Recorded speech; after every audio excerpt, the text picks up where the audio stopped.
ध्यान दो। तो सिंपल चैप्टर है ग्रेविटेशन बोल के, नाम तो पक्का सुना होगा।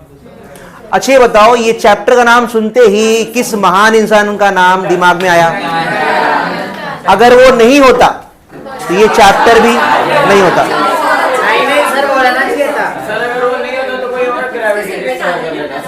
पॉज करो। तो न्यूटन ने भाई अपने कोई बढ़िया सा फॉर्मूला दिया, बस सुनो, बोलना नहीं है, सबको याद होगा। इस फॉर्मूले का पहले बेसिक बातें कर लेते हैं। उसने ये बताया था कि ये जो फोर्स होता है that is directly proportional to mass of the body. यहां पे m1 m2 जो है ना वो बॉडी का मास है। m1 क्या है? पहले बॉडी का मास, m2 सेकेंड बॉडी का मास, और ये जो फोर्स है ना वो प्रोपोर्शनल है उसके प्रोडक्ट को।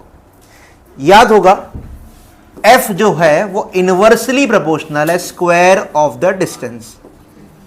यहां R क्या है? Distance. And remember always take centre to centre distance. मतलब अगर ये पहला बॉडी है इसका मास m1 होगा, ये सेकेंड बॉडी है इसका मास m2 होगा, और आपको लेना है सेंटर से लेकर सेंटर तक का डिस्टेंस जो कि r होगा। क्लियर हुआ? हमेशा आपको लेना है सेंटर से सेंटर तक का डिस्टेंस। नेक्स्ट स्टेप में कंबाइन कर दे अगर हम लोग तो क्या हो जाएगा? F proportional to m1 m2 upon r square. फिर आपको याद होगा नेक्स्ट स्टेप में आता है एक बढ़िया सा कांस्टेंट जो कि बड़ा G है, यूनिवर्सल ग्रेविटेशनल कांस्टेंट। क्यों यूनिवर्सल? क्योंकि पूरे यूनिवर्स में इसकी वैल्यू बदलती नहीं है, सेम है। तो याद होगा आपको हमने उसे बड़ा G से किया था डिनोट, तो G m1 m2 upon r square. अब देखते ये हैं कि G का यूनिट क्या होगा। उसके लिए हमें G को अलग करना पड़ेगा। तो G को अलग किया मैंने अगर, तो क्या हो जाएगा? FR स्क्वायर अपॉन क्या बोलो? m1 m2। अब यहां से मुझे आराम से इसका यूनिट निकल जाएगा। फोर्स के लिए न्यूटन, R स्क्वायर है तो मीटर स्क्वायर, और नीचे 2 बार मास है तो kg स्क्वायर। तो सिंपल nm स्क्वायर पर kg स्क्वायर, nm स्क्वायर पर यस। और इसकी वैल्यू क्या है? इट्स वैल्यू इज, याद करो बता चुका हूं, 6.67 इंटू 10⁻⁻11 nm स्क्वायर पर kg स्क्वायर। अच्छा सुनो सुनो सुनो, SI में ये वैल्यू है, और अगर मुझे निकालना है CGS में इसकी वैल्यू क्या होगी मैं ये भी सिखा चुका हूं। याद करो, यहां पे आते हैं, अब इसको कन्वर्ट करते हैं, ध्यान दो। तो nm स्क्वायर पर kg स्क्वायर ये SI है। अब आप बताओ क्या होगा CGS में? न्यूटन है तो डाइन, मीटर की जगह सेंटीमीटर, और kg की जगह ग्राम। समझा? ये SI है, ये CGS है। तो मुझे निकालना है कन्वर्जन फैक्टर। आसान है, 1 न्यूटन डाइन में कितना होगा? 10⁵ तो हम लिखेंगे पहले 10 का पावर 5 बराबर। अब चेक करो, 1 मीटर 100 सेंटीमीटर, लेकिन स्क्वायर है तो वापस स्क्वायर करना पड़ेगा इसको। तो कितना हो गया फिर? 10 स्क्वायर का स्क्वायर 4, यस। तो यहां आएगा 10 का पावर 4। अब बताओ kg को ग्राम करना है, बोलो। 1 kg 10 क्यूब ग्राम, लेकिन स्क्वायर किया तो 6। अब सिंप्लीफाई करो, 5 4 9 -6 3। तो अगर आपको कन्वर्ट करना है तो क्या करोगे? Multiply by 10⁻3। समझा? क्या करोगे? मल्टीप्लाई बाय 10 का पावर 3। तो बताओ इसका वैल्यू क्या होगा फिर? 6.67, और ये है +3 करोगे ना तो क्या आएगा? -8। यस, क्या आ गया? डाइन, फिर आगे cm स्क्वायर पर ग्राम स्क्वायर। तो ये है इसका CGS यूनिट। आई बात समझ में? तो आपको ना दोनों वैल्यू पता होना चाहिए, MCQ में पूछ सकते हैं। SI में अलग है और CGS में अलग है। क्लियर? अच्छा, कुछ पॉइंट सुन लो रिगार्डिंग ये जो फोर्स है। ये जो फोर्स है इसे बोलते हैं ग्रेविटेशनल फोर्स। शॉर्ट फॉर्म में मैं GF बोलने वाला हूं। तो GF के बारे में 2 बातें भूलना नहीं। GF अट्रैक्टिव है, याद रहेगा GF अट्रैक्टिव है, आप चाह के भी उससे दूर नहीं जा सकते, याद रहेगा। अरे यार सिंपल सी बात है, आप कुछ फेंक के देख लो, आज तक हुआ कि वो नीचे ना जाके ऊपर चला गया हो, मैं पेपर की बात नहीं कर रहा हूं, समझा। तो GF क्या है, अट्रैक्टिव, समझा। पॉइंट नंबर 2, ये GF ना हमारी कमजोरी है, वीकेस्ट फोर्स, याद रहेगा। ये दो बातें बोलना नहीं, क्या, अट्रैक्टिव और वीकेस्ट फोर्स, ये भी लिख लेना, ओके, कॉपी कर लो नोट में। साइलेंस, तो ये अपने को लगने वाला है, ये मैथ्स का फॉर्मूला है, इसे कहते हैं बाइनोमियल एक्सपांशन। किसका चाहिए, 1 plus x raise to n. तो देख लो क्या इसका फॉर्मूला है, आसान फॉर्मूला है, पहले आता है 1 प्लस एन एक्स, फिर से पहले स्टार्टिंग में आएगा 1 प्लस एन एक्स, आगे क्या होता है, ये n का पावर कम होते जाएगा और x का पावर बढ़ते जाएगा, मतलब इसके बाद आएगा n माइनस 1 और x का पावर स्क्वायर हो जाएगा, फिर से n का पावर कम होते जाएगा, x का पावर बढ़ते जाएगा, गैस मारो उसके बाद क्या होगा, n minus 1, n minus 2, n minus 3 और x क्यूब। अच्छा, इसके नीचे आता है 2 फैक्टोरियल। अब ये क्या चीज है, इसका मतलब होता है 2 into 1। अगर लिखा मैंने 2 फैक्टोरियल मतलब क्या होता है, 2 into 1। अगर लिखा मैंने 3 फैक्टोरियल मतलब 3 to 1, 3 to 1, क्लियर। अगर लिखा 5 फैक्टोरियल 5 4 3 2 1, एंड तक जाना है आपको, एंड तक। आई बात समझ में, क्लियर। तो आगे क्या होगा, n माइनस 1, n माइनस 2 और x क्यूब आएगा, क्यूब डिवाइडेड बाय क्या बोलो, 3 फैक्टोरियल, एकदम क्लियर। आगे बोलो n minus 1, n minus 2, n minus 3, x raise to 4 upon 4 factorial, मतलब ये कभी खत्म होता ही नहीं है, तो आपको बस स्टार्टिंग का ध्यान रहेगा ना, काम चल जाएगा। तो प्लीज लिख लो, इसका नाम क्या है, बाइनोमियल एक्सपांशन। पॉज कर दो ध्यान से। अब हमने पढ़ा main formula given by Newton, जो कि था F is equal to Gm1 m2 upon are square. अब सुन लो मैं क्या करने वाला हूं, मैं ना इसी फॉर्मूले को अर्थ के लिए मॉडिफाई करने जा रहा हूं, अपडेट मारेंगे इसी फॉर्मूले को, नया नहीं है, बस नया वर्जन है। अगर मान लो ये आपका अर्थ है, अच्छा और एक बात, पूरे चैप्टर में बड़ा M रहेगा अर्थ के मास का सिंबल, बड़ा M अर्थ का मास, और छोटा m इस्तेमाल करेंगे बॉडी के मास के लिए, क्लियर। बड़ा M अर्थ का मास, छोटा m बॉडी का मास, और बड़ा R जो होगा ना वो अर्थ का रेडियस का सिंबल रहेगा। आई बात समझ में। एंड रिमेंबर अर्थ का रेडियस भी फिक्स्ड है 6400 किलोमीटर, सब में लिख के देते हैं, लेकिन अगर पता रहेगा तो अच्छा रहेगा। कितना, 6400 किलोमीटर, याद रहेगा। यहां आ जाओ, तो अगर मान लो ये अर्थ है, तो ये अर्थ का रेडियस होगा r, ये आपका सेंटर हो गया अर्थ का मास बड़ा m रहेगा। अगर मान लो कोई बॉडी अपनी अर्थ के सरफेस पे है, कहां है, सरफेस पे, ये अपना बॉडी है, इसका मास क्या रहेगा, छोटा m। मैंने क्या सिखाया था, हमेशा आपको सेंटर से सेंटर तक का लेना है डिस्टेंस, लेकिन ध्यान से देखो, इसका सेंटर जो ये है वो तो ये रहेगा ना, ध्यान से, जो पोर्शन आपको ऊपर दिखाई दे रहा है उसकी वैल्यू कितनी रहेगी, 1 किलोमीटर, 2 किलोमीटर, 100 किलोमीटर, 500, लेकिन कंफर्म है r से तो कम ही होगा, समझा।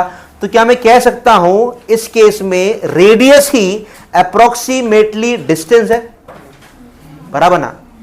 इस केस में जो डिस्टेंस है वो अपना रेडियस है।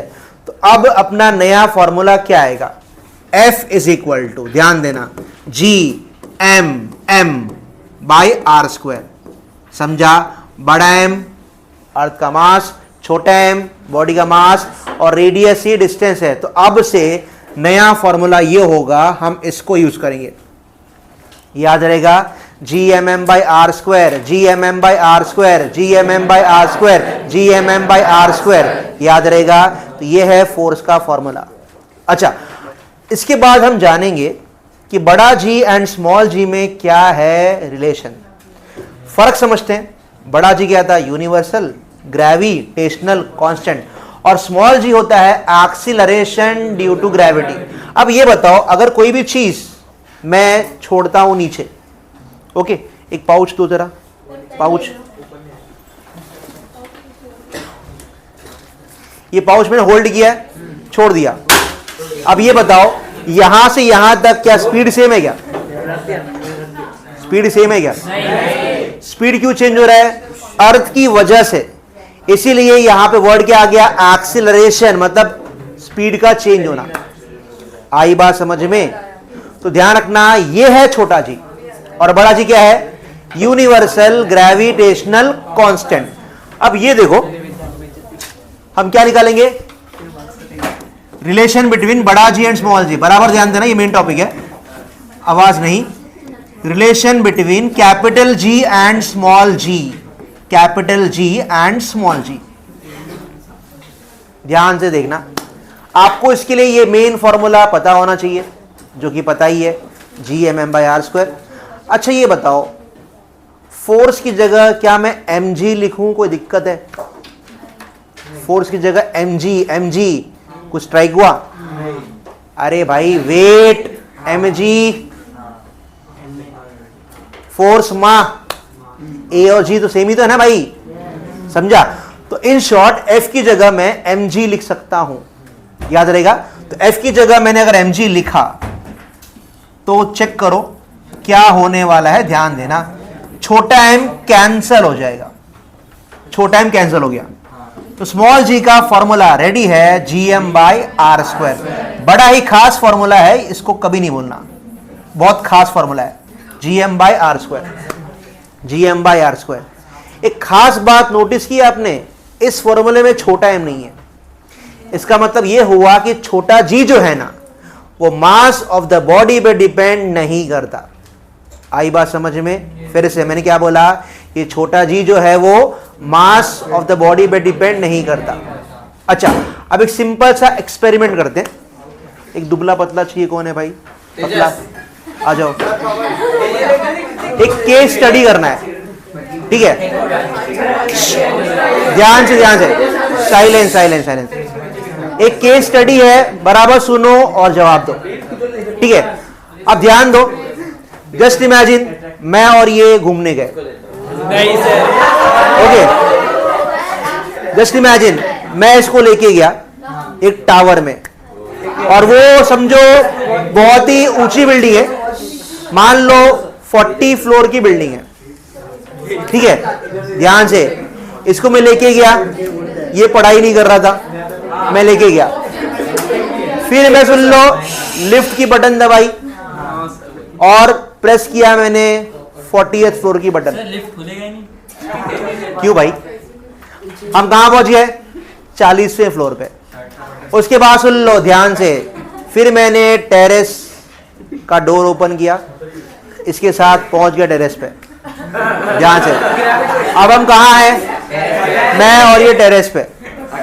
अब पक्की सी बात है, क्या लगता है अब ये पढ़ाई करेगा? अरे भाई टेरेस पे है, बराबर ना? अब सुन लो क्या करना है। अब प्लान ये बना कि हम दोनों जंप करेंगे, एक्सटेंड करेंगे, ध्यान से, और हम दोनों सुन लो एक साथ कूद गए नीचे। माय क्वेश्चन इज, हम दोनों में से कौन पहले नीचे गिरेगा? Think an answer. अरे भाई मैंने क्या बोला कि स्मॉल जी जो है वो मास पे डिपेंड नहीं करता भाई।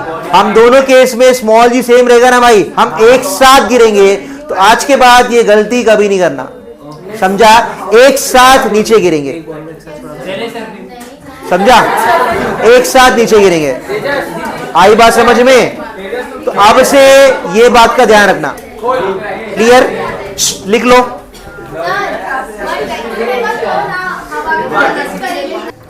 रुको रुको, बराबर ध्यान देना भाई, मेन टॉपिक है। स्टार्ट करें ध्यान से। तो हमने पढ़ा स्मॉल जी का मेन फॉर्मूला Gm/r², ठीक है। तो ये आपको अच्छे से मेमोराइज करना है, Gm/r²। अच्छा, डिस्कस किया था हमने पहले ही कि वेट और मास में डिफरेंस क्या होता है। आसान है। मास का मतलब होता है the matter content in the body. Suppose मेरे पास 2 किडनी है, वैसे है, टेंशन ना लो, है। अब मैं चाहे मून पे जाऊं, मैंने आईफोन नहीं लिया है भाई, ओके, दैट्स वाई 2 किडनी है, ठीक है। अब मैं चाहे जुपिटर पे जाऊं, चाहे प्लूटो पे जाऊं, चाहे भाड़ में जाऊं, किडनी कितना रहेगा? So that is mass. तो मास क्या होता है? The matter content in the body. आई बात समझ में?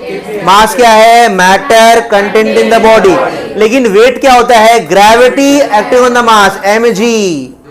इसलिए क्या होता है? वेट ना बदलते रहता है, क्योंकि अगर स्मॉल g बदल गया तो वेट चेंज होगा, मास तो बदलता है नहीं।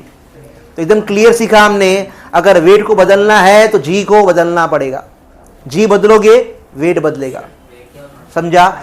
वेट मतलब mg, मास इनटू g क्या था? Acceleration due to gravity.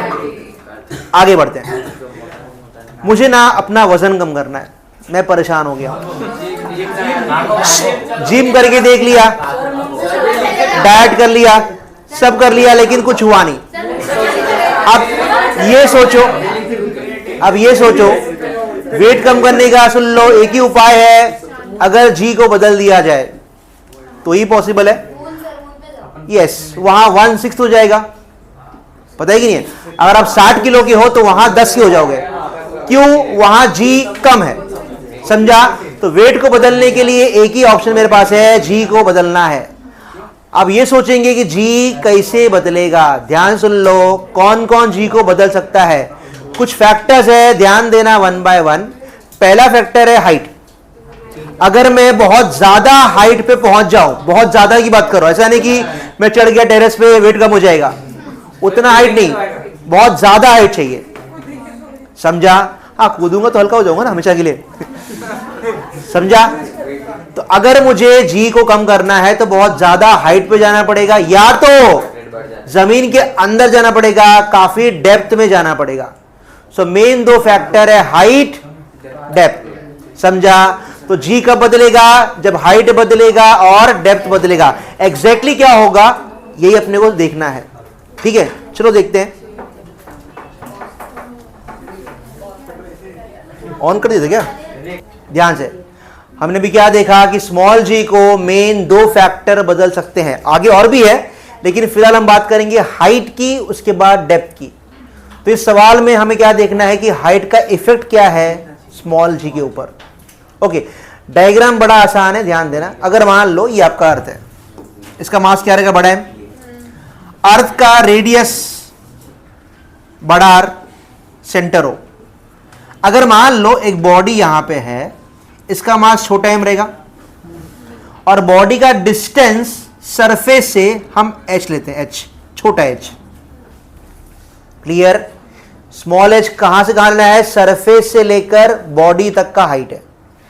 अब ये सोचो इस केस में डिस्टेंस कितना रहेगा? r प्लस h, क्योंकि मैंने बताया था सेंटर से सेंटर तक लेना डिस्टेंस। तो इस केस में आपका पूरा डिस्टेंस क्या रहेगा? ये बराबर। इसे हम स्मॉल r से करेंगे डिनोट। तो what is small r? r plus h। आई बात समझ में?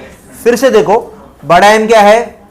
अर्थ का मास, छोटा m बॉडी का मास, r बड़ा रेडियस है, छोटा r डिस्टेंस है, और छोटा r क्या है? r प्लस h है। चलो आगे बढ़ते हैं। अब सिंपल सी बात है, हम यहां पे 2 केस लेने वाले हैं। केस 1, मान लो आपका बॉडी कहां है? सरफेस पे।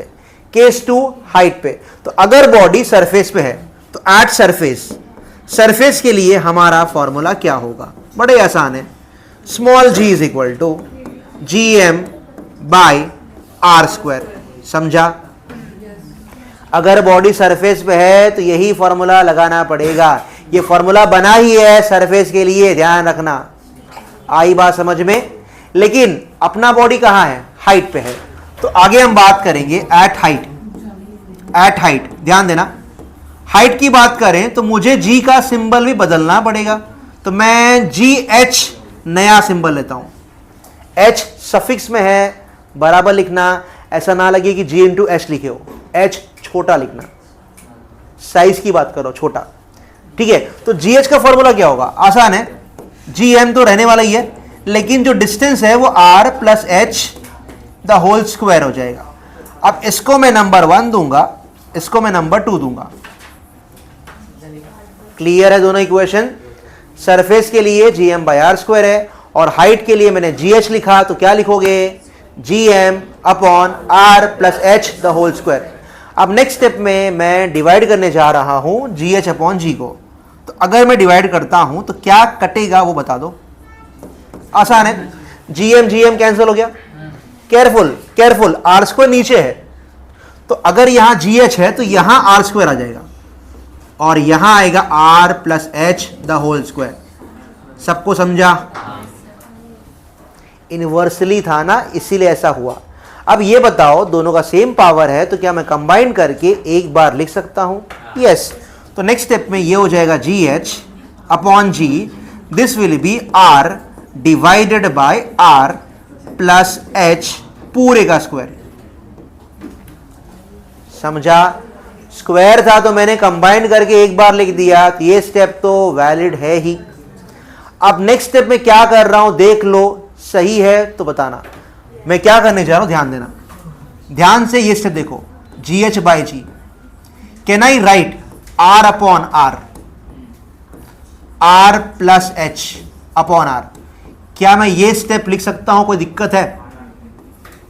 अरे भाई मैंने एडजस्ट किया है, ऊपर नीचे डिवाइड किया, सिंपल सी बात है। अगर मैंने डिवाइड किया न्यूमरेटर में तो चेक करो वही चीज है डिनोमिनेटर में, तो ये काम तो हम कर ही सकते हैं ना। समझा क्या किया मैंने? नेक्स्ट बताओ, आर बाई आर क्या हो गया, 1, तो ऊपर तो कन्फर्म है 1 आ गया, नीचे ही बताओ क्या मैं इसको R by R plus H by R लिख सकता हूं? देख लो, समझा मैंने क्या किया? अब आप बताओ नेक्स्ट स्टेप में क्या हो जाएगा, G H by G, this will be 1 upon 1 plus H by R whole square. समझा है तो हां बोल दो। जी एच बाई जी क्या आ गया, 1 upon 1 plus H by r the whole square. ध्यान से, अगर इसको मैं ऊपर भेजूं तो पावर -2 हो जाएगा। यही समस्या है, एक्सपांड करना मुश्किल हो जाएगा, इसीलिए मैं यूज करने जा रहा हूं 1 plus x raise to n का फॉर्मूला। फिर से next step will be g H by g, तो ये क्या हो जाएगा, 1 plus H by r raise to -2। समझा? और हमारे पास कोई फॉर्मूला है ही नहीं जो नेगेटिव पावर को एक्सपांड कर सके, एक ही ऑप्शन है 1 plus x raise to n का फॉर्मूला। समझा? तो हम क्या करेंगे बोलो, यूजिंग कौन सा बोलो, बाइनोमियल एक्सपांशन। बाइनोमियल एक्सपांशन, जरा बराबर ध्यान देना। तो सबसे पहले क्या है फॉर्मूला, मैं वो लिखता हूं 1 plus x raise to n. याद आया? स्टार्टिंग में क्या था, 1 प्लस एन एक्स, फिर बताया था मैंने n का पावर कम होते जाएगा, x का पावर बढ़ते जाएगा। आपसे रिक्वेस्ट है, स्टार्टिंग वाला टर्म बिल्कुल नहीं बोलना 1 प्लस एन एक्स। ये बताओ अपना n क्या है, -2, x क्या है, h बाई आर। फिर से अपना n क्या है, -2, x क्या है, h बाई आर। तो बताओ फॉर्मूला क्या बनेगा, जी एच बाई जी। ध्यान देना, तो 1 माइनस 2h बाई आर। एकदम सही है, एकदम सही है, 1 माइनस 2h बाई आर बराबर, पॉज करो। समझा? अपना n क्या है, -2, x क्या है, h बाई आर, वो हिसाब से लिखा है मैंने। अब ये बताओ h बाई आर का पावर तो बढ़ते जाएगा, तो मैं काम करता हूं, मैं वर्ड्स में लिखूंगा। मैं क्या लिखूंगा, टर्म्स कंटेनिंग, ध्यान देना, terms containing higher powers of h by r. I repeat, terms containing higher powers of h by r. ये स्टेप समझा? मैंने वर्ड्स पे लिख दिया, इसमें सारे पावर आ जाएंगे. Terms containing higher powers of h by r. अब ये सुन लो, एक प्रॉपर्टी यूज करने जा रहा हूं मैं.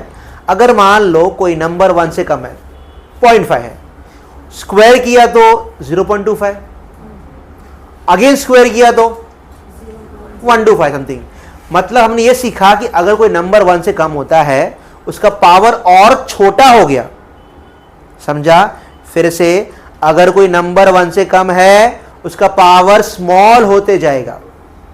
अब कंपेयर करो हाइट को रेडियस से, तो सिंपल सी बात है, हाइट कितना भी होगा लेकिन रेडियस से तो कम ही होगा. तो h by r का आंसर क्या होगा? 1 से कम. फिर से मैंने क्या बोला? हाइट कितना भी हो लेकिन रेडियस से तो कम ही होगा. तो कंफर्म हो गया, h by r का आंसर क्या होगा? 1 से कम. उसका पावर क्या होगा? छोटा. इसीलिए हम इसको करेंगे निग्लेक्ट. समझा? तो अपने को यहां लिखना पड़ेगा, ध्यान देना. हम लिखेंगे सिंस h by r क्या है? बहुत छोटा है 1 से, बहुत छोटा है. देयरफॉर क्या बोलो? टर्म्स कंटेनिंग क्या? Higher powers. Terms containing higher powers of h by r. Higher powers of h by r is neglected. तो फाइनली जो बचा उस पर ध्यान दो. अपना लास्ट रिजल्ट आ चुका है. क्या मिला बोलो? GH by G. क्या मिला? 1 minus 2h by r. तो ये है अपना फाइनल रिजल्ट. समझा? आखिरी बार फिर से देख लो. हम 2 केस की बात करेंगे. पहला केस सरफेस, दूसरा केस हाइट. सरफेस के लिए क्लियर है भाई, ये वाला फॉर्मूला है gm by r स्क्वायर. और हाइट के लिए GH लिखोगे तो डिस्टेंस बदल जाएगा, r प्लस h आएगा. फिर मैंने डिवाइड कर दिया तो GM कट के ये स्टेप आ गया. दोनों स्क्वायर है, यहां भी, तो कंबाइन करके एक बार लिख दिया. ये स्टेप में बच्चा कंफ्यूज होता है. मैंने ऊपर नीचे r से डिवाइड किया ताकि मैं फर्दर सिंप्लीफाई कर सकूं. टेक्स्ट बुक में डायरेक्टली ये स्टेप लिख दिया है, समझ में नहीं आता, तो ये स्टेप ध्यान रखना, बुक में लिखा हुआ नहीं मिलेगा. फिर मैंने पावर +2 था, ऊपर भेजा तो -2 हो गया. नेगेटिव को एक्सपांड करना है तो एक ही ऑप्शन है, बाइनोमियल. स्टार्टिंग का टर्म भूलना नहीं, 1 + nx, 1 + nx, 1 + nx, अपना n -2, x अपना h by r. वो हिसाब से मैंने अप्लाई कर दिया और ये मैंने वर्ड्स में लिख दिया कि पावर्स बढ़ते जाएगा. और सबसे खास बात, h by r का जो आंसर है वो तो 1 से कम आने वाला ही है, तो पावर हमारे काम का वैसे भी नहीं है, सो वी कैन निग्लेक्ट. तो फाइनली ये अपना आंसर आ गया. और एक बात ध्यान रखना, ये इक्वेशन से क्लियरली पता चल रहा है कि हाइट नीचे है, GH ऊपर है, तो क्लियर हो गया. जितना हाइट बढ़ाओगे उतना ग्रेविटी कम होगा. क्लियर? जितना हाइट बढ़ाओगे ग्रेविटी कम होगा. तो यही हमारा कंक्लूजन है. ठीक है? कॉपी पूछो. डायग्राम समझ के लो. हम कहां गए हैं? जमीन के नीचे. कितना नीचे गए हैं? Small d. दिख रहा है स्मॉल d? स्मॉल d आपका डेप्थ है. समझा? तो यहां भी हम कंपेयर करेंगे 2 अलग अलग केसेस को. पहले हम कहां रहेंगे? सरफेस पे. एक सिंपल बात ध्यान रखना, अगर हाइट पे जाना है तो भी आप जमीन से ही जाओगे ना ऊपर, और अगर जाना है नीचे तो भी जमीन से ही जाओगे नीचे. मतलब ये दोनों केस में सरफेस कॉमन सी बात रहेगी. तो हम शुरू करते हैं पहले एट सरफेस से. ध्यान देना, एट सरफेस. तो स्मॉल g का formula gm by r square. ये फॉर्मूला तो वही रहेगा, gm by r स्क्वायर. इसको मैं देता हूं इक्वेशन नंबर 1. ध्यान देना. अब हमने पढ़ा है कि डेंसिटी का formula mass divided by volume. I repeat, density का फॉर्मूला मास अपॉन वॉल्यूम. तो सिंपल सी बात है, मास की जगह मैं डेंसिटी इंटू वॉल्यूम लिख सकता हूं. आई रिपीट, मास की जगह क्या आएगा बोलो? डेंसिटी मतलब रो आएगा, वॉल्यूम के लिए v. ये रो सिंबल है डेंसिटी का, ये बात का ध्यान रखना. और सुनो, अर्थ को हम लोग स्फीयर मानते हैं, इसीलिए वॉल्यूम का फॉर्मूला 4/3 πr3. तो नेक्स्ट स्टेप में रो मल्टीप्लाई बाय, नेक्स्ट स्टेप में रो मल्टीप्लाई बाय, क्या होगा 4/3 पाई आर क्यूब। तो अब अपने को m की जगह इसको रिप्लेस करना है। क्या करना है replace? Rho multiply by 4/3 pi r cube. कहां पुटअप करना है? m की जगह, मतलब इक्वेशन 1 में करना है सब्स्टिट्यूट। तो अब जाके अपना फॉर्मूला क्या बनेगा, ध्यान देना जी। m के बदले क्या आएगा? Rho 4/3 pi r cube, rho into 4/3 pi r cube upon are square. तो चेक करो, आर कैंसल होके एक आर बचेगा। तो स्मॉल जी का एक नया फॉर्मूला सामने आ गया, जी रो 4/3 पाई आर। भाई जीरो मत देना, जी रो अलग है। तो स्मॉल जी का फॉर्मूला है जी रो 4/3 पाई आर। समझा? अच्छा, रिमेंबर ये फॉर्मूला यूज कब करोगे पता है आपको? अगर मान लो सब में पूछ लिया कि अर्थ का डेंसिटी निकालो, डेंसिटी पूछेंगे तो ये फॉर्मूला स्ट्राइक हो जाना चाहिए। क्या फॉर्मूला है? Zero 4/3 pi r, zero 4/3 pi r, square नहीं है, आर है बस, zero 4/3 pi r. Clear? Rho v डाला, वी मतलब वॉल्यूम। वॉल्यूम का फॉर्मूला स्फीयर के लिए, क्योंकि अर्थ को स्फीयर मानते हैं, तो 4/3 पाई आर क्यूब। तो m को रिप्लेस करना है रो वी से, तो वही मैंने किया, तो मुझे ये फॉर्मूला आ गया। देख लो, क्लियर है तो आगे बढ़ते हैं। समझा? स्टार्ट। फिर हम बात करेंगे एट डेप्थ। एट डेप्थ इसका सिंबल लेंगे जी डी। अब देखते हैं इसका फॉर्मूला क्या बनने वाला, ध्यान से देखना। G m distance r minus d the whole square. एक सिंपल सवाल है, क्या यह फॉर्मूला सही है या कुछ मिसिंग है? Think an answer. यह फॉर्मूला सही है या कुछ छूटा है? आंसर सुन लो ध्यान से, यह फॉर्मूला गलत है। क्यों मालूम है? ध्यान देना। आपका बॉडी जमीन के अंदर है ना भाई, तो आप पूरा मास कैसे ले सकते हो भाई? आपको ये मास जो कि m डैश लेना पड़ेगा। क्लियर हुआ? तो यहां m डैश आएगा। m तो पूरे अर्थ का मास है। जब आप अर्थ के अंदर चले गए तो जहां हो वही का मास लोगे ना, तो m डैश लोगे। अब मैं m डैश को रिप्लेस करूंगा किससे? रो v डैश से, बराबर। तो नाउ m डैश क्या होगा? Rho v dash, rho v dash. और v डैश का फॉर्मूला क्या होगा? 4/3 pi r minus d the whole cube, r minus d the whole cube, r minus d the whole cube. अब m dash को भी replace कर दो इस फॉर्मूले से। तो नेक्स्ट स्टेप में जी डी का नया फॉर्मूला तैयार है। जी m डैश क्या है? Rho 4/3 pi r minus d the whole cube upon क्या है? r minus d the whole square. Check करो, कैंसल हो जाएगा और एक r माइनस डी बचेगा। जो बचेगा लिखते हैं पहले। तो g d is equal to zero 4/3 pi r minus d. बस इसको मैं नंबर क्या दे? इसको 3 दिया था, इसको 4 दे दो। अब आखिरी काम सुन लो, आपको डिवाइड करना है इक्वेशन को, ध्यान देना। डिवाइड करना है, जी डी अपॉन जी करना है। 2 और 4 ध्यान से देखो, कौन सा 2 और 4? देख के बताओ क्या बचेगा। सब कुछ कैंसिल होगा एक्सेप्ट r माइनस डी और r। तो जी डी अपॉन जी करोगे अगर, तो जी डी अपॉन जी सब कुछ कैंसिल होगा, r minus D upon r। Clear?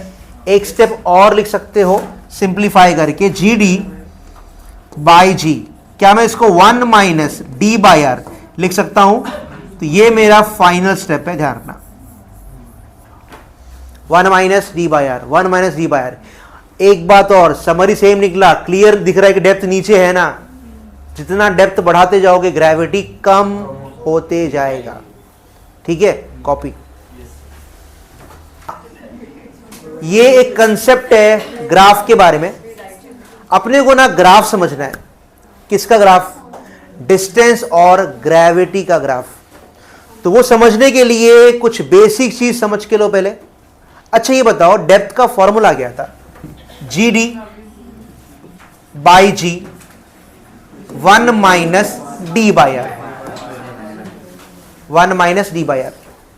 अगर जी को मैं वहां भेज दूं तो I can write G D G bracket 1 minus D by R. क्या मैंने सही लिखा? अब जरा समझ के लो मैं क्या बोलना चाह रहा हूं, ध्यान देना। अगर मान लो मैं नीचे जा रहा हूं और मैं पहुंच गया अर्थ के सेंटर पे। कहां पहुंच गया? सेंटर पे। अब सिंपल सी बात है, अगर मैं सेंटर पे पहुंच जाऊं तो डेप्थ की वैल्यू रेडियस के बराबर हो जाएगी, बराबर ना? फिर से आप जा रहे हो अर्थ के नीचे, तो अगर आप सेंटर पे हो, ध्यान दो, मतलब मैं यहां हूं सेंटर पे, तो चेक करो जो डेप्थ है वही रेडियस है ना भाई, समझा? तो सिंपल ध्यान रखना, एट सेंटर क्या होता है? एट सेंटर डेप्थ की वैल्यू आर के बराबर हो जाएगी। सबको समझा? अगर ऐसा हुआ तो जी की वैल्यू क्या होगी वही मुझे निकालना है। तो क्या करोगे? इस इक्वेशन में डी की जगह आर करो सब्स्टिट्यूट, तो g d is equal to, ध्यान देना, जी ब्रैकेट 1 माइनस और डी की जगह आर आ जाएगा, आर बाई आर। क्लियर दिख रहा है? आर बाई आर 1 हो गया, 1 माइनस 1 0 हो गया, जी इंटू 0 तो 0 होगा, तो फाइनली जी डी भी 0 आ गया। तो सिंपल कंक्लूजन निकला कि सेंटर पे ग्रेविटी का वैल्यू 0 होता है। बात समझ में आया? आपने सुना होगा, आज हमने इसको जस्टिफाई भी कर दिया। सेंटर पे ग्रेविटी 0, याद रहेगा, एट सेंटर ग्रेविटी 0 होता है। ये बात का ध्यान रखना। और एक बात, अब क्लियर हो गया कि सेंटर पे 0 है, तो और एक बात ध्यान रखना, सरफेस पे मैक्सिमम है। याद रहेगा, सेंटर पे 0 है, लेकिन अगर बॉडी सरफेस पे है तो मैक्सिमम है, लेकिन हाइट पे वापस से मिनिमम होते जाएगा। समझा? तो सेकेंड पॉइंट ध्यान रखना, एट सरफेस आपका जी क्या रहेगा? मैक्सिमम। तो अब जरा इसको समझते हैं, जरा ध्यान देना। अगर मान लो, ध्यान दो, ये अर्थ है, ये रेडियस है, तो सेंटर का ग्रेविटी क्या होगा? मिनिमम, मतलब 0, क्योंकि ग्रेविटी नेगेटिव तो होगा नहीं, तो 0 को ही हम मिनिमम मान लेंगे। समझा? सरफेस की बात करें तो मैक्सिमम, उसके बाद अगर आप हाइट पे जाओगे तो फिर से मिनिमम। समझा ये चीज? सेंटर पे मिनिमम, सरफेस पे मैक्सिमम, हाइट पे फिर से मिनिमम। अब देखो ग्राफ कैसा होगा। मैंने क्या बताया था, हमेशा हम लोग सेंटर से डिस्टेंस को मेजर करते हैं। तो ग्राफ को मैं 2 टुकड़े में डिवाइड करता हूं। फर्स्ट पार्ट रहेगा इनसाइड अर्थ, ध्यान देना, मैंने क्या बोला? इनसाइड अर्थ। फिर सेकेंड पार्ट आउटसाइड अर्थ। दोनों केस में ग्राफ कैसा होगा वही स्टडी करना है, ध्यान देना। अब इनसाइड की बात कर लेते हैं। सिंपल, हमेशा डिस्टेंस सेंटर से मेजर करोगे, तो सेंटर पे ग्रेविटी 0 है, उसके बाद मैं डिस्टेंस को बढ़ाऊंगा। तो ये बताओ, जितना डिस्टेंस बढ़ा रहे हो ग्रेविटी भी बढ़ रहा है। रिलैक्स वापस से शुरुआत सेंटर से करना है। जितना सेंटर से दूर जाओगे डिस्टेंस क्या होगा? बढ़ते जाएगा। तो इस केस में जितना डिस्टेंस इंक्रीज करोगे उतना ही ग्रेविटी क्या होगा? बढ़ते जाएगा। तो क्लियर दिख रहा है, बोथ आर डायरेक्टली प्रोपोर्शनल। इसीलिए इनका ग्राफ कैसा होगा? Straight line. हमने सीखा है, अगर कोई भी 2 चीज डायरेक्टली प्रोपोर्शनल होती है तो ग्राफ कैसा होता है? Straight line. तो इसका ग्राफ कैसा होगा? सिंपल स्ट्रेट लाइन होगा। समझा? यहां लिखेंगे डिस्टेंस r, यहां लिखेंगे ग्रेविटी g, और ग्राफ ऐसा होगा। समझा? अब मैं कहां पहुंचा हूं? सरफेस पे। अब मैं आगे बढ़ रहा हूं, तो सिंपल सी बात है, अर्थ के ऊपर जा रहा हूं। तो ये बताओ, डिस्टेंस तो बढ़ ही रहा है ना? जितना आप दूर जा रहे हो सेंटर से, डिस्टेंस बढ़ते जा रहा है। तो आउटसाइड में भी क्या आप बोलोगे? डिस्टेंस तो बढ़ते ही जा रहा है, लेकिन ग्रेविटी अब धोखा दे रहा है, ग्रेविटी कम होते जा रहा है। अब क्लियर दिख रहा है कि ये दोनों इनवर्सली प्रोपोर्शनल है। समझ में आ रहा है? अर्थ के बाहर निकलोगे जैसे ही, जितना डिस्टेंस बढ़ाओगे ग्रेविटी कम होते जाएगा। इसीलिए इनका ग्राफ कैसा आएगा, शेप ध्यान रखना, कुछ इस तरह से। ये ग्राफ है इनवर्सली प्रोपोर्शनल का। अगर नहीं पता है तो अब ध्यान रखना, अगर कोई भी दो चीज इनवर्सली प्रोपोर्शनल होती है ना तो ग्राफ ऐसा होता है। ठीक है, यहां क्या रहेगा डिस्टेंस, यहां क्या रहेगा ग्रेविटी। वापस समझ के लो, सेंटर पे ग्रेविटी 0, मैं अंदर हूं तो मैं दूर जा रहा हूं सेंटर से, डिस्टेंस बढ़ रहा है लेकिन ग्रेविटी भी बढ़ रही है, तो ग्राफ स्ट्रेट लाइन आ गया। फिर मैं अर्थ के बाहर निकल गया, सिंपल सी बात है, बाहर निकल रहा हूं मतलब डिस्टेंस तो बढ़ते ही जा रहा है लेकिन ग्रेविटी उल्टा हो गया, इसलिए ग्राफ का ये शेप आएगा। अब मैं इन दोनों को जोड़ के मैं इनको एक ही ग्राफ में शो कर देता हूं। तो आपको ना ये ग्राफ अच्छे से ध्यान रखना है। यहां क्या रहेगा डिस्टेंस r, यहां क्या रहेगा ग्रेविटी g। तो ग्राफ चेक करो, ये पहला हो गया और ये ऐसा हो गया। ये कब रहेगा, इनसाइड अर्थ लिख देना, और ये बोलो आउटसाइड अर्थ। तो आपको ये शेप दिमाग में रखना है। सीधा सीधा जिस ऑप्शन में ये शेप दिख गया टिक मार देना, वही अपना आंसर है। इसमें और कुछ घुमा के नहीं पूछते। पक्का समझा? पक्का लिख दो सब कुछ।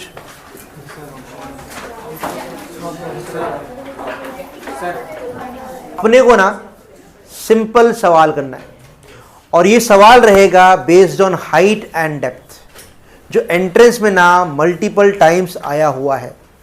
तो पहले सवाल के टाइप समझो, फिर हम बात करेंगे हम कौन सा फॉर्मूला यूज करेंगे। ठीक है, ध्यान देना। तो हम बात करेंगे पहले सवाल के टाइप्स, ध्यान देना, सवाल के टाइप्स। तो बेसिकली सुन लो, दो तरह से ये सवाल पूछ सकते हैं, ध्यान देना। सवाल नंबर 1, आपको बोलेंगे एक बॉडी का सरफेस पे इतना वेट है, कितना है वो सब में दिया रहेगा। तो क्या देंगे, बॉडी का वेट, बॉडी का वेट सरफेस पे देंगे, सरफेस पे देंगे। कुछ समझ में आ रहा है? आपको ये बोलेंगे कि भाई एक बॉडी है, सरफेस पे उसका वजन 40 है, 50 है, 60 है, जो भी रहेगा वो दिया रहेगा। फिर ये बोलेंगे हम उसी बॉडी को या तो हाइट पे लेके जाएंगे या तो डेप्थ पे लेके जाएंगे, तो कितना वजन हो जाएगा। फिर से क्या बोलेंगे, बॉडी को कुछ हाइट पे लेके जाएंगे या तो कुछ डेप्थ में। तो आपको बोलेंगे बॉडी को x हाइट पे लेके जाना है, x हाइट, और x डेप्थ पे लेकर जाना है, लेकर जाना है, बराबर। और क्या पूछेंगे, लेकर जाने के बाद उसका वेट कितना होगा। आई बात समझ में? और सुनो, आपको हाइट एंड डेप्थ का वैल्यू देंगे, हाइट एंड डेप्थ का वैल्यू देंगे। फॉर्मेट समझो, यही मेन चीज है, वैल्यू देंगे। फॉर्मेट समझ में आ रहा है? फिर से क्या बोलेंगे, एक बॉडी है, सरफेस पे इतना वजन है, उसी बॉडी को मैं लेके गया कुछ हाइट पे। अच्छा, और एक बात, आपको हाइट की value in terms of radius देंगे, लाइक h की वैल्यू 2r, 3r, 4r, ऐसा कुछ। सेम वे से डेप्थ की वैल्यू भी इन टर्म्स ऑफ रेडियस देंगे, लाइक r/2 या r/4, ऐसा कुछ। आई बात समझ में? और क्या बोलेंगे, नया वेट क्या होगा। क्लियर? तो लेट्स सी करना कैसे है। तो अगर मान लो हम बात करते हैं पहले हाइट की, ध्यान देना। अगर सवाल हाइट का हो, ध्यान देना, या तो सवाल हाइट का होगा या तो डेप्थ का होगा। तो देख लो करना कैसे। हाइट के लिए आपको सिंपल सा लगाना है फॉर्मूला जो हमने जस्ट डिराइव किया, GH/G। याद आ रहा है, R/R+H पूरे का स्क्वायर। इससे आपको सेकेंड्स में आंसर मिल जाएगा। समझा? अगर मैंने आपसे कहा कि हाइट की वैल्यू 3r है तो क्या करोगे? h की जगह 3r करोगे सब्स्टिट्यूट, ऐड करोगे, r कट जाएगा, जो वैल्यू दिया पुटअप करोगे, सीधा सीधा आंसर आ जाएगा। आई बात समझ में? ठीक है। सेम वे से अगर सवाल डेप्थ का हुआ तो फॉर्मूला GD बाय G क्या लगेगा? 1 माइनस डी बाय आर। आई बात समझ में? अच्छा, एक खास बात सुन लो टाइम बचाने के लिए। अब ये बताओ इस फॉर्मूले में क्या मैं इसको लिख सकता हूं ये तरीके से? कोई दिक्कत? ऊपर नीचे मैंने m से मल्टीप्लाई किया। क्यों किया? क्योंकि m से मल्टीप्लाई करने के बाद वो वेट का फॉर्मूला बन जाएगा। आई बात समझ में? समझा?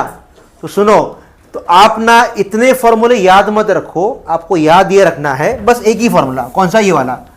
और फिर ध्यान रखना रेशियो में, सुन लो मैंने क्या बोला, रेशियो में जी और वेट के लिए एक ही फॉर्मूला है। क्योंकि आप ऊपर नीचे m से मल्टीप्लाई करोगे ना, तो आई कैन ऑल्सो राइट, क्या बोलो, WH by W। Same formula मैं वेट के लिए भी यूज कर सकता हूं। आई बात समझ में? m मल्टीप्लाई किया तो वेट बन गया ना भाई।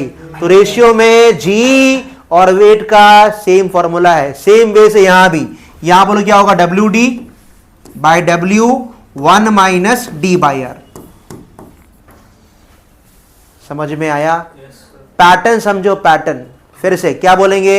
एक बॉडी है, सरफेस पे 40 किलो है, उसी बॉडी को मैं लेके गया 2r पे, तो कितना वेट हो जाएगा? और सुनो, वेट हमेशा न्यूटन में देंगे, बी केयरफुल।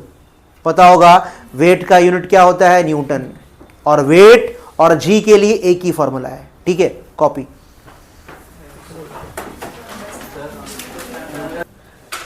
ध्यान देना। तो सवाल का पहले टाइप समझ के लो। आपको ये बोलेंगे एक बॉडी है, सरफेस पे उसका वजन प्रोवाइड करेंगे, ठीक है। फिर उसी बॉडी को या तो कुछ हाइट पे लेके जाएंगे या तो कुछ डेप्थ पे, और फिर उसका कितना वजन हो जाएगा ऐसा पूछा जाएगा। तो सिंपल सी बात है, अगर हाइट की बात होगी तो आप सीधा ये वाला लगा देना फॉर्मूला। अगर डेप्थ का सवाल आया तो ये लगेगा फॉर्मूला। एंड रिमेंबर, एक अच्छी बात यह है कि हाइट और डेप्थ की वैल्यू आपको देंगे इन टर्म्स ऑफ रेडियस। तो एक सलाह है, आर की वैल्यू सब्स्टिट्यूट नहीं करना, वो पक्का कैंसल होगा। ठीक है, चलो सवाल करते हैं। हाँ, एकदम आसान सवाल है। आपको बोला गया है एक बॉडी है, सरफेस पे 72 है, हाइट पे क्या होगा? Gravitational force. रिमेंबर, वेट और जीएफ का एक ही फॉर्मूला है, बराबर। तो क्या पूछा अपने को? हाइट पे उसका वेट कितना हो जाएगा? सेम पैटर्न का सवाल है, ठीक है। तो मैंने क्या बताया था? Which formula? WH by W R upon R plus H पूरे का स्क्वायर। यहां हमें हाइट की वैल्यू दी गई है, कितना चेक करो? Half the radius. मतलब यह हुआ कि h की वैल्यू r बाय 2 है, तो यहां पे h की वैल्यू कितनी?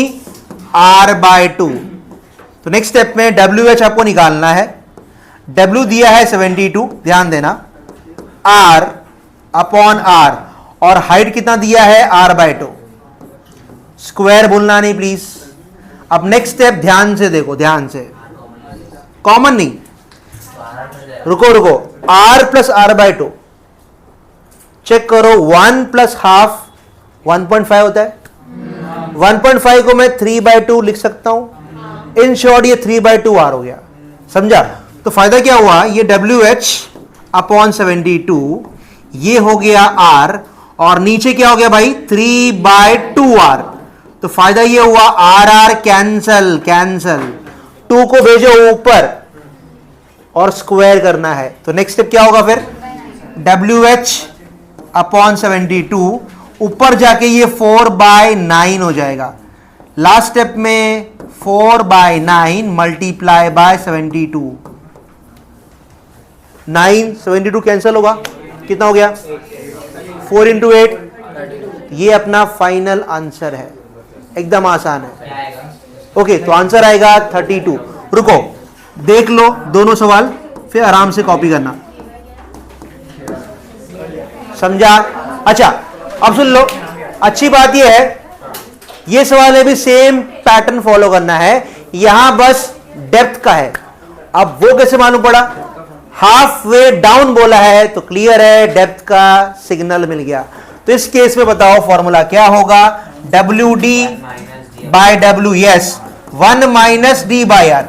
हाफ वे डाउन का मतलब डी की वैल्यू आर बाय 2, तो डी की जगह लिखो आर बाय 2। तो नेक्स्ट स्टेप में क्या हो जाएगा? डब्ल्यू डी अपॉन 100 और ये हो जाएगा 1 माइनस डी कितना? R by 2 upon are. R cut गया, 1 माइनस हाफ कितना होता है?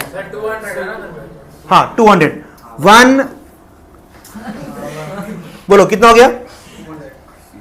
W D upon 200। ध्यान देना 1 माइनस हाफ कितना होता है? हाफ, और यहां 200 है, ऊपर जाएगा तो 200 इंटू हाफ 100। तो ये अपना फाइनल आंसर हो गया। बहुत ही आसान सवाल था, समझा? Okay, copy. हो गया।